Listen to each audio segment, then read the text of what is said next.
All right.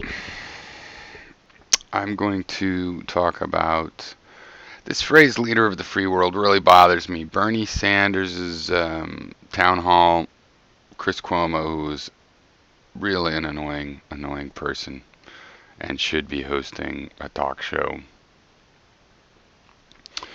Um, he used the phrase, you know, they've been using it my whole life at least, leader of the free world. But, the thing is, it's like that would be one thing back in the 50s when other people weren't really watching American TV, reading, it's still bad. But now this is going out over CNN. It's broadcast over the world. We're saying this out loud. Leader of the free world, which is such a bogus thing. Now, first of all, how could it be a free world? If our leader that we choose is the leader of the whole thing, it wouldn't be free. They're being led by someone they don't get any say whatsoever in. They're not even allowed to come over here and protest him. They're not a part. They're illegally excluded from our system, but we're their leader, and that's the free world. That would make no sense. But also, what a prickish thing to say. And Americans are like, whoa, but it's true, and everybody thinks we're great. We're the most popular person on campus. No, people think that you're an insufferable prick when you have that kind of an attitude, and you're assigning yourself as leadership. Because if you are, in some sense, inspiring or a leader or the biggest brother or the richest person that always pays for the group party a little extra or it's at your house, it still makes you quite an asshole to go, I'm the leader of the free peoples. What makes me the leader? Well, I can make people do things they don't want to do. The free people. It's very annoying.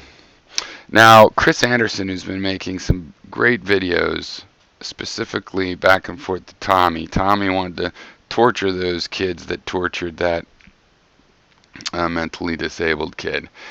He's so mad, and yet he doesn't really want to in some sense, which Chris sort of revealed through their back and forth. And Tommy ended up being, well, I wouldn't cry too long if they did get beat up a little bit, but yeah.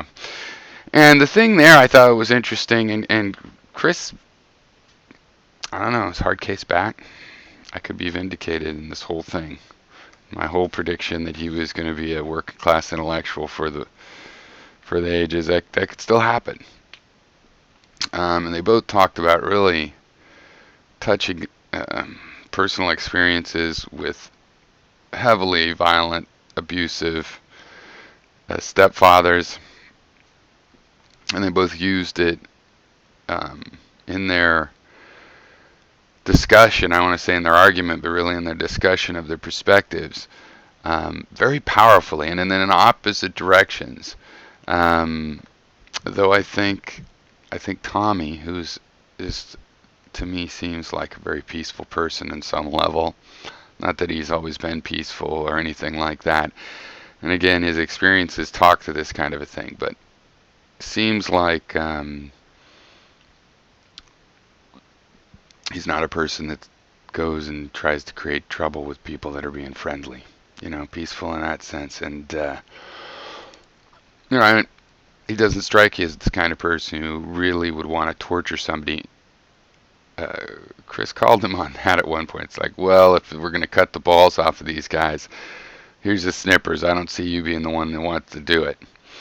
And that's one thing, too, about the cruel and unusual punishment of sending people to jail is a couple things. First of all, that happens to the innocent people that go to jail, right? So if you're having jail threatened against you, it could be civil disobedience. It could be some lame thing that shouldn't even be illegal. You could be innocent as well.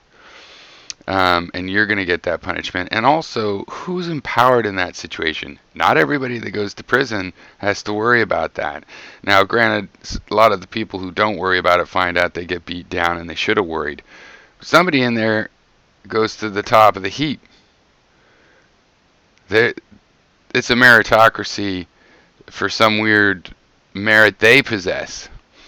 And so they get to be at the top of this empire of cruelty, this little petty empire of cruelty, in an environment where everything's of value. And and most of the market is black. It's a very warlordy thing, and those people are empowered. Um, so that I mean, if you are going to do cruel and unusual punishment and torture, you shouldn't leave it to the other prisoners. That's just totally wrong. Anyway, he said he was talking. He called it the emperor of the world. His take was very interesting on the Russian thing. He agrees with my position that the Russians probably did hack us. I thought it looked like that to begin with before it came out, before they even first said that. Um, that they were pro-Trump, I mean, and that they would be involved in the hacking. Not hard to believe. The whole stuff about how, they didn't hack the voting machines. Well, I don't think we know that. And I think if they did hack the voting machines specifically, the actual hacking of the election, I don't think that they would tell us. I don't think the CIA and stuff would tell us. And they much prefer to know what somebody's done illegal and have it as blackmail than to actually tell us. So, and sometimes when they say, well, we can't tell our sources, that could be because the CIA hacked it too. They were right there while it was going on. And instead of bust it, they just like having inside knowledge.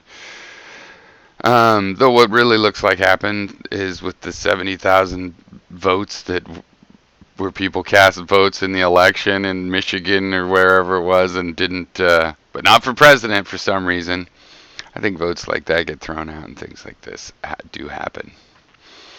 And would the Russians be involved with something like that? But anyway, as far as if it's just like a WikiLeaks type hacking, then his point, I thought it was a good point, is that's just like a citizen. I mean, if it's the emperor of the world, then the world should have a say. They should have a vote. They should be able to get involved. And I would rather us just not be the emperor of the world. But it's that same thing with the leader of the free world.